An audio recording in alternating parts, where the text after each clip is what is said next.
Oke, selamat malam teman-teman semua. Semoga doa saya selalu dalam keadaan sehat dan sejahtera semua. Malam hari ini kita mau update satu buah project yang cukup gede ya teman-teman ya. Jadi saya sering bilang kalau ukuran kolam gede itu di atas 50 ton.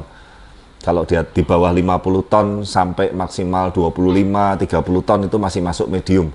Kalau di bawah 20 ton, 12 ton, 15 ton itu kategori kecil ya.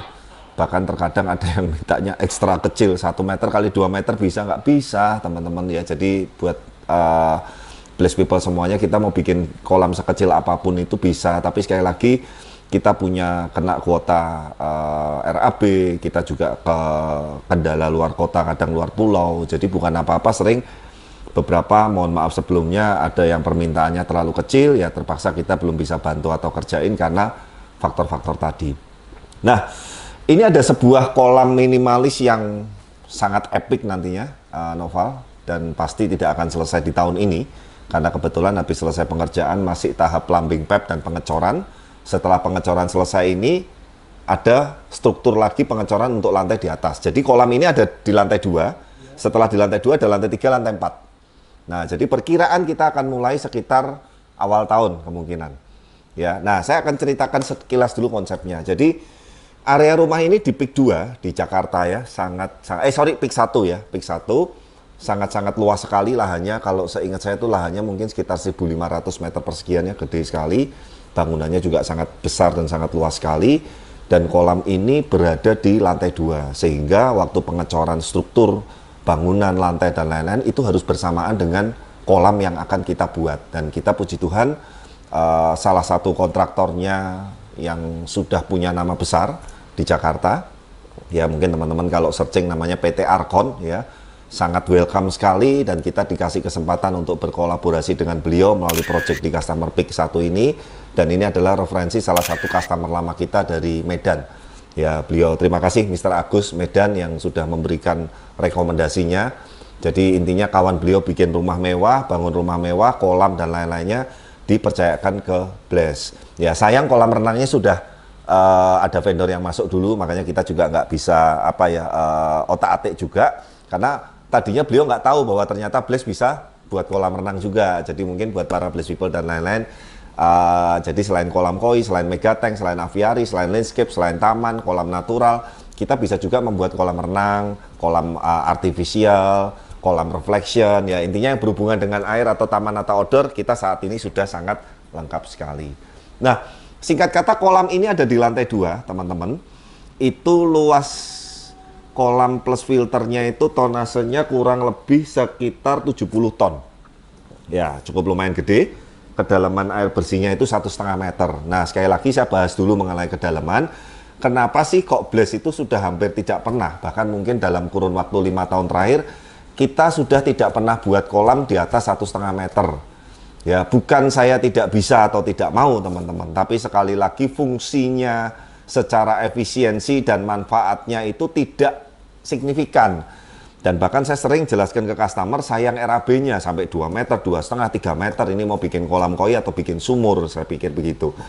Kan sayang, semakin dalam tonase makin besar, isi equipment media filter makin butuh banyak, tonase makin sipilnya juga makin besar. Kan artinya gini loh teman-teman, ya kenapa sih nggak kita berpikir yang efisiensinya supaya customer juga budgetnya yang tadinya hanya untuk ngejar kedalaman ini bisa dialihkan ke lain, misalkan ke taman, ke apa. Dan Bless adalah salah satu karakter atau tipe pond builder yang tidak mau bikin kolam yang main hazard besar-besaran aja gitu loh.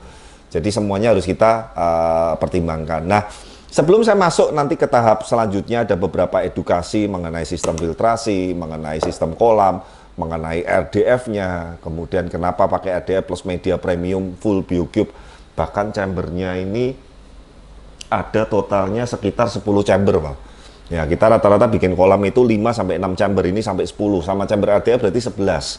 Ya, seperti apa proses awalnya, proses pemipaannya, proses konstruksinya, proses RDF tuh jadi belum terpasang, tapi waktu pemipaan ini RDF atau unit ini harus ada di lokasi supaya marking pemipaan dan plumbing pipe-nya ini bisa pas, nggak geser-geser, bisa sempurna, bisa presisi. Nah, kita itu sampai sedetail dan sampai seprofesional itu.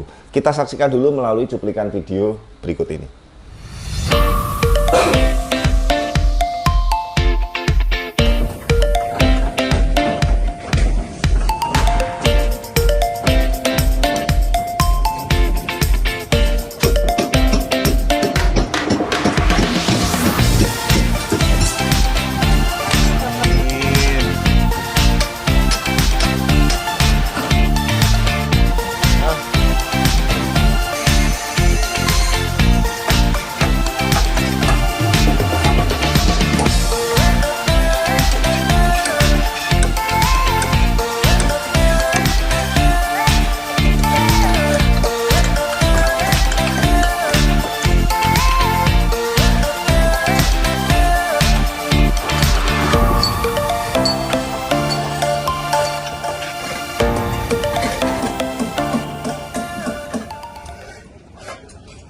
Nah itu tadi ya teman-teman ya, jadi teman-teman bisa bayangkan sendiri segitu gedenya ada di lantai 2. Makanya kalau teman-teman tadi lihat video proses pemipaan, proses konstruksi, proses cor, semua material-material yang kita gunakan, spek besinya, spek kolomnya, spek sipilnya, nanti sekali lagi ya teman-teman ya, saya bukan tidak mau menjawab ya, terkadang waktu saya menampilkan detail video proses seperti ini, pertanyaan yang masuk ini kadang pertanyaan-pertanyaan yang mungkin sebagian orang berpikir bahwa Pak Ade itu maha tahu. Contoh Val, Pak catnya mereknya apa, tipenya apa, warnanya apa, saya suruh ngapalin begitu. Pak besinya ukuran berapa, terus kemudian yang untuk kolam ukuran berapa, ulirnya berapa, besi biasanya berapa, Pak semennya komposisinya, cornya acuannya berapa, mutunya berapa. Saya kalau suruh ngapalin itu semua, kadang ada yang pertanyaan, Pak pompanya pakai berapa watt, aduh ya Tuhan, saya sampai ngomong saya tidak semaha tahu itu teman-teman. Artinya begini, saya sudah punya tim, ada tim sipil, ada tim leader, ada yang bagian khusus untuk pemipaan, ada yang memang spesialis di konstruksi, nanti ada yang untuk finishing. Ya saya udah percayakan ke tim dengan standar-standar yang sudah saya tetapkan dari semula. Jadi kalau saya ditanya lebih detail, kadang begini juga, Pak jarak double wall-nya berapa senti? Double wall pertama ke kedua turun berapa senti? Apa? Pusing teman-teman kalau saya suruh menghafalin itu semua di setiap project, dan teman-teman bisa bayangkan sendiri. Kemarin kita yang vlog terakhir di Semarang itu adalah project ke-32 Val. Ya, 32 project sampai bulan November, masih ada 5 project berjalan, kemungkinan yang 3 ini bisa selesai juga tahun ini, jadi 35 project. Jadi makanya saya sampai tidak mau menerima konsultasi, Blaze tidak menerima jasa desain pemipaan, Blaze tidak menerima jasa desain estetika, karena sekali lagi teman-teman, otak pikiran saya dan tim Blaze Koi maupun Blazepond itu ada batasnya, dan kita sudah komit memang prioritas hanya untuk project-project yang dikerjakan oleh Blaze seperti itu.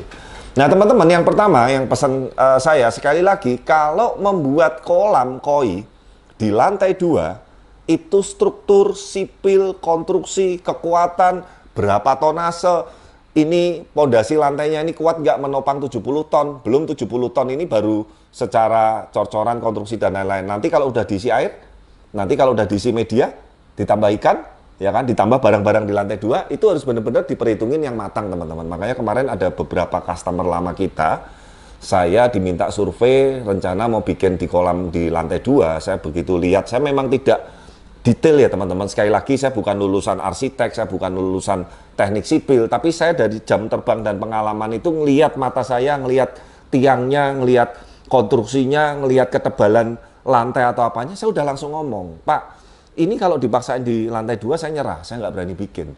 Karena ini pasti rawan bocor, rawan retak, dan ini nanti akan jadi masalah gitu loh. Terus gimana Pak Ade kalau tetap mau di lantai 2? Konstruksinya, sipilnya dibenerin dulu, dikuatin dulu. Nah teknisnya gimana? Tanya orang sipil, tanya orang arsitek, jangan semuanya suruh saya yang suruh mikirin semua. Artinya dengan kondisi yang sekarang, saya tidak rekomen di lantai 2. Kalau mau tetap dipaksa, monggo. Saya gitu ya. Jadi sekali lagi teman-teman, saya pun sampai sekarang ini tidak mau terima asal terima proyek. Semuanya ini harus saya lihat dulu. Makanya begitu deal pun kita tetap harus survei ke lokasi, memastikan lahannya, memastikan areanya, ada kendala enggak untuk naruh material, untuk apa segala macam. Semuanya harus diperhitungkan secara matang dan detail. Sekali lagi demi supaya hasilnya maksimal. Yang pertama tadi, kekuatan konstruksi harus benar-benar dipikirkan. Terus kedua, kalau di lantai 2 Val sama di lantai 1, maintainnya lebih mudah mana Val? Lantai Lantai 1. Artinya begini loh teman-teman, kalau kita sudah bikin kolam di lantai 2, tidak spek filtrasi yang canggih, yang premium, dan yang low maintain, kira-kira kasihan customernya nggak? Wah. Seminggu sekali nyuci media dari lantai atas diturunin ke bawah, bersih-bersih, reject semua segala macam. Itu namanya bukan hobi teman-teman, itu namanya ngerjain orang.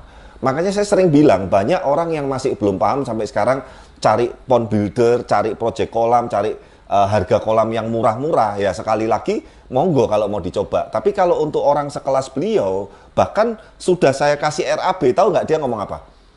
Dek, ini kalau memang perlu harga yang lebih tinggi, nggak apa-apa loh ditinggiin. Tapi yang penting saya mau hasilnya mau yang maksimal. Beliau sampai pesan ke saya begitu. Saya ngomong, Cik, kebetulan waktu itu istrinya, Cik, ini sudah saya jamin secara spek konstruksi, secara spek kolam, spek filtrasi, isi media, equipment, RDF-nya KC 100. Tuh lihat, 70 ton, RDF-nya KC 100. Udah kita offerin semua.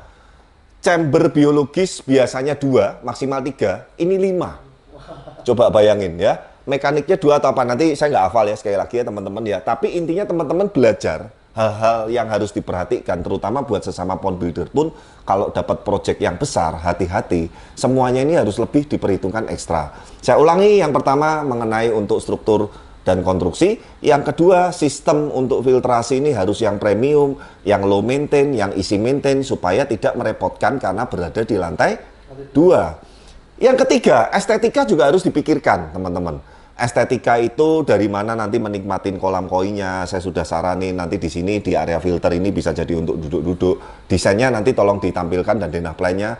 Kemudian nanti ada waktu naik anak tangga ke lantai 2 itu ada sebagian kolamnya yang kita kasih kaca supaya dapat set view-nya juga. Jadi poin ketiga ini banyak juga beberapa pond builder yang kadang melupakan itu. Wah Pak, yang penting kolamnya gede, kotak, dibuat lurus, yang penting kelihatan besar. Enggak. Estetika penting juga teman-teman, dan mungkin teman-teman yang sudah biasa nonton channel Bless sangat konsen sekali di estetika. Makanya saat kita ketemu arsitek, saat kita ketemu orang sipil, saat kita ketemu kontraktor, saat kita ketemu owner, saya dan beberapa tim leader juga udah bisa di kapasitas itu, bisa memberikan masukan-masukan dan advice, bisa diskusi, bisa memberikan ide-ide dan gagasan, sehingga di satu rumah ini project kolamnya secara penampakan, secara sistem, secara spek, itu kita bisa hasilkan yang terbaik seperti itu. Nah, yang keempat, yang terakhir teman-teman, yang harus dipikirkan juga adalah masalah ini, Val. Jadi saya ulang ya, pertama masalah konstruksi, kedua masalah maintain-nya, yang isi maintain, ketiga masalah estetikanya, yang keempat ini masalah air. Dalam artian begini, air ini menjadi salah satu faktor penting untuk spek ikan koi. Sekali lagi, yang saya bicarakan ikan koi dengan kualitas tertentu, teman-teman. Ingat, ikan koi semakin mahal, semakin premium, itu semakin rewel. Ngerti nggak maksud saya?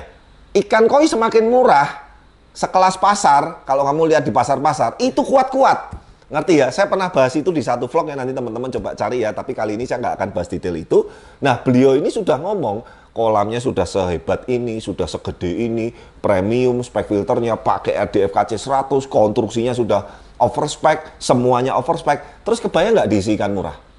Kebanteng kan? Artinya beliau sudah ngomong bahwa ini mau tak kasih ikan premium yang harganya puluhan juta, bahkan mungkin bisa ratusan juta per ekornya, dan yang jumbo. Nah, ingat ya, artinya air ini perlu kita pertimbangkan. Salah satunya ada beberapa parameter ya, kalau namanya pH, nitrit, nitrat, dan lain-lain, TDS, itu kita sudah punya parameternya dan ada alat ukurnya, dan saya jamin dengan spek filter yang kita bikin dengan RDF dan segala macam, RDF-nya disupport oleh Mas Tosin, kawan kita, Tosin Koi, itu udah pasti aman parameter itu. Tapi ada satu parameter lagi yang harus dipertimbangkan, yaitu suhu. Nah, suhunya memang ini akan sedikit kena matahari. Jadi maksud saya begini teman-teman, sebuah kolam kalau jumlah mataharinya kurang, itu juga sebetulnya kurang maksimal. Artinya pertumbuhan lumut pasti beda dengan kolam yang kena mataharinya full. Kemudian secara sinar apa sih ya, matahari itu namanya sinar apa? Ultraviolet. Ya, apalah namanya istilahnya. Sinar matahari itu sampai saat ini belum tergantikan teman-teman. Ada yang mengklaim dengan lampu A, B, C, dengan merek A, B, C, itu menurut saya hanya sebagai minimal daripada tidak ada sinar matahari lah, nangkep ya maksud saya ya. Tapi bukan lampu itu bisa berfungsi sebagai sinar matahari, tidak. Nah, salah satu solusinya untuk menjaga kestabilan suhu baik dari matahari, nanti saat musim hujan, saat suhu drop, kita akan pasang sealer. Nah, jadi air ini intinya akan kita upayakan supaya kualitas airnya secara parameter, secara suhu, secara tingkat kejernihan, hardnya, softnya, itu yang terbaik karena ingat sekali lagi akan diisi ikan premium dan ikan jumbo. Nah, semoga 4 poin tadi yang tip masukan saya, baik untuk para customer yang mungkin pengen bikin kolam premium di lantai 2, pengen bikin mega koi pond yang di atas 50 ton, pengen bikin kolam yang dengan spek premium plus dengan RDF, sekali lagi, kalau teman-teman perhatiin, kita memang jarang sekali menggunakan RDF. Bukan saya nggak support, bukan. Tapi saya biasanya ngobrol dulu, keperluannya sampai seberapa sih. Ini pun sebetulnya, saya udah ngomong, tanpa RDF pun saya yakin pede, hasil airnya saya jamin top. Kita 10 project, itu mungkin yang pakai RDF hanya 1. Sekali lagi, kita bukan jualan, kita bukan supplier atau eksportir RDF. Jadi memang saya intinya seperti menjadikan sebagai salah satu alternatif aja, tapi tidak wajib. Ingat ya, jangan dianggap Blazkoi tidak support RDF ya. Ada beberapa teman-teman pole builderian yang selalu setiap bikin ada RDF-nya, nggak apa-apa. Itu setiap pole builder punya apa ya, punya pakem dan punya perhitungan yang kita nggak boleh samakan satu sama lain. Ambil positifnya A, B, saya pun yakin Blaze punya kelemahan, pole builder lain juga punya kelemahan, Blaze punya kelebihan, pole builder lain punya kelebihan, ya ambil yang positif-positifnya. Ya nggak usah saling menjelekkan. Nah, artinya teman-teman, semoga poin 4 tadi itu bisa menjadi pertimbangan agar baik customer, teman-teman sesama pole builder, kalau membuat kolam yang gede dan ada di lantai 2, memperhatikan 4 aspek atau 4 poin tersebut. Ya, nanti berikutnya kita akan update lagi setelah tahap pengecoran selesai, kita mulai finishing konstruksi. Wah, nanti kebayang Val bikin chambernya, sekat double wall-nya itu, ampun ini Val. Ini bukan cuman gede, banyak, gede pas banyak ya.